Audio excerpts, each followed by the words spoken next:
Exploring data and building cohorts. So on Biodata Catalyst, we have what is called Picture, which is essentially a cohort building tool or platform that's available to search hosted data on Biodata Catalyst. So as Amber mentioned, we have many high-value data sets that are available in the cloud, and this is one way to access them. Now, the goal of Picture is to facilitate approachable research for all skill levels. So we allow researchers to search at the variable value and genomic variant level to find phenotypes or genomic variants of interest. After this, researchers can apply filters on these phenotypes or genomic variants to create a cohort, so to specify inclusion criteria.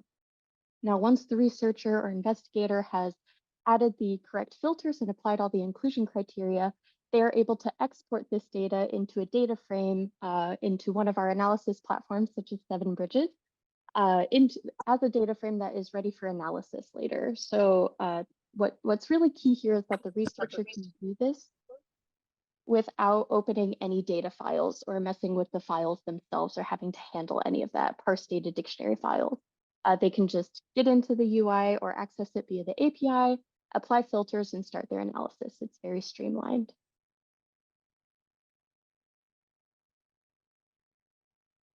So as far as the types of data or the data set options that we have available on Biodata Catalyst, we have a bunch. I believe there are over 80 studies that are available today.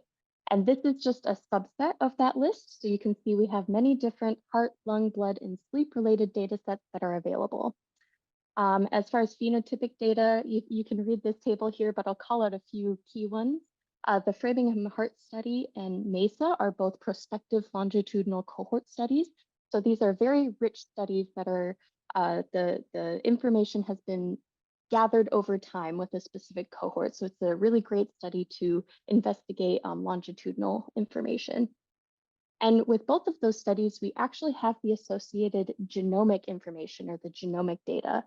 So through the TopMed initiative, they have gathered whole genome sequences of a subset of the participants of those studies, and we have a lot of that information available as well. So if you're looking to combine phenotypic and genomic information, we do have data sets that are available for you. And I will say there are many more. I encourage you to check out our website to see the full list of studies if you're interested in investigating that. And Biodata Catalyst is also always ingesting new data sets. So if you don't see something on that list that maybe is of interest, we can work to get that in our data release management pipeline. So I mentioned Picture, which is the cohort building or data exploration tool that's available. And you can actually use this tool in two different ways. The first way is Open Picture or Picture Open Access. Now, this is a publicly available tool that's really built for researchers to come to Biodata Catalyst and conduct feasibility studies. So if a researcher has an idea, a research idea in mind, but isn't sure what data set to request access to go through that data access request process, they can come to Open Picture and they can search and apply filters and retrieve aggregate counts, which gives them an idea of which studies or which data sets may be useful to them. I will note that this is clinical data only, does not have genomic. Was there a question? Sorry. Okay, I thought I heard something. So yes, so like I said, this is publicly available. If you'd like to check it out, you can go there and use it today to start searching and filtering. But on the other hand, we also have Picture authorized access. Now, this requires login with ERA Commons, and this enables you, after you have access to a data set, you can search the data and extract a data set for analysis. And this provides access to all clinical and genomic data that you're authorized to access. And so this is kind of the next step in that researcher journey. So once they find one in Open Picture, they can go to authorized Picture and start their science. And with that, I will go ahead and show you Picture.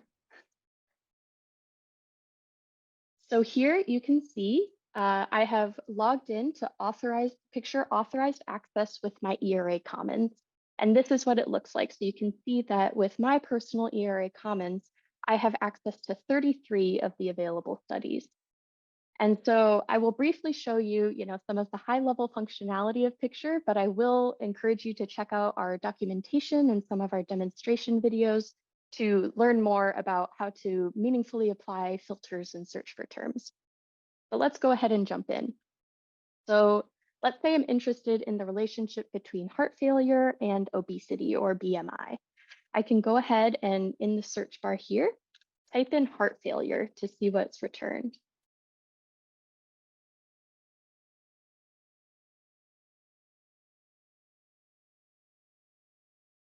And so here you can see what Picture did is it took the term heart failure and it returned all of the variables that I have access to that match this heart failure search term. Now, I will note that it is searching across all parts, all information that's associated with the variable. So this means that the variable name, the variable description, and even the values associated with the variable. So, perhaps this other conditions, perhaps heart failure is a value or that you can filter on with that. But I did note MESA as a study of interest, and going over 3,000 variables is quite a bit. Let's go ahead and refine our search using this MESA study filter.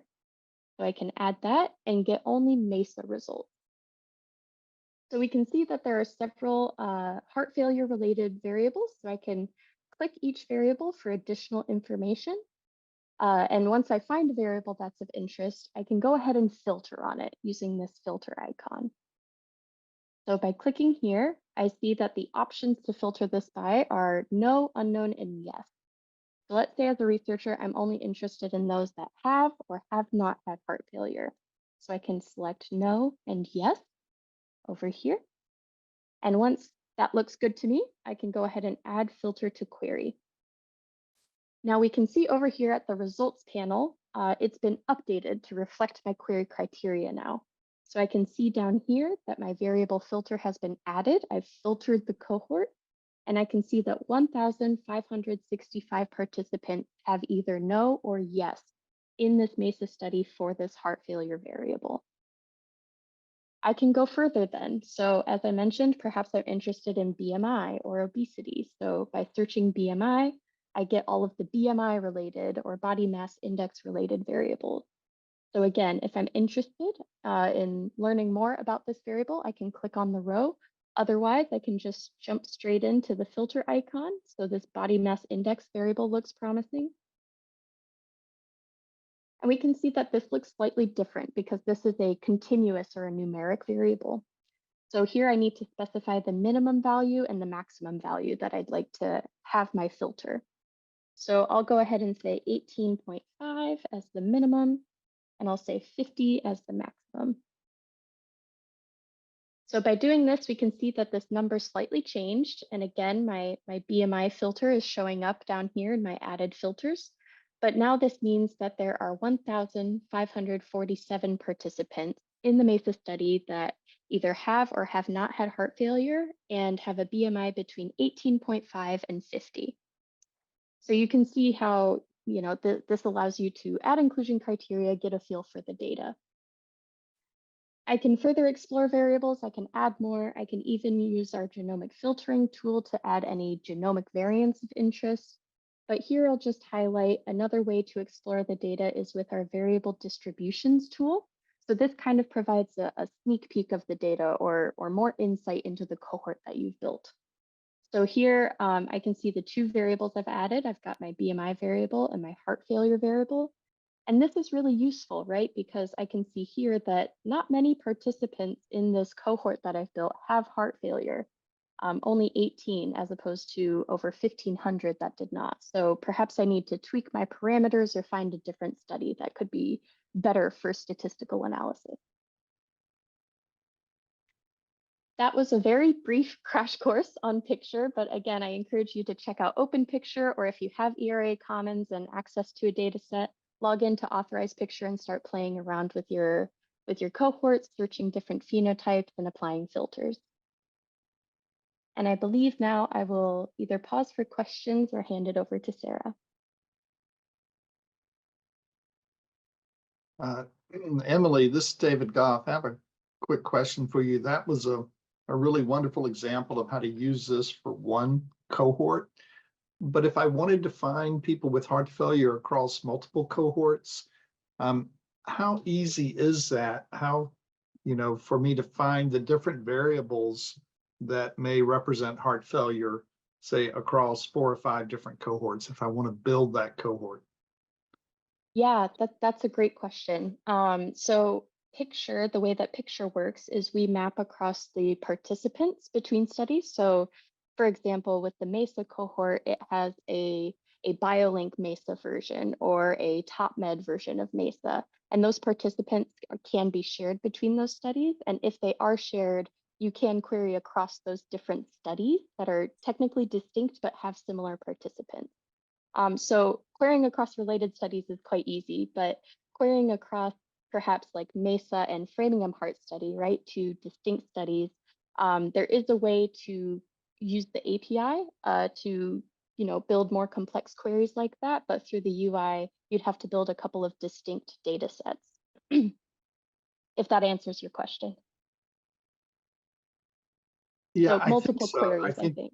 I think Okay. I think what I'm hearing is that if we wanted to go in and say we had a half dozen cohorts we wanted to work with, and we wanted to identify all the people who had heart failure across those half dozen cohorts and look at them as a group, right, with a comparison group across the same cohorts, then it would take a little bit more time and effort to try to identify the people with heart failure, because there may be different variables in the different cohorts. And then we'd have to think about, also we need to know how to put them together into a workspace.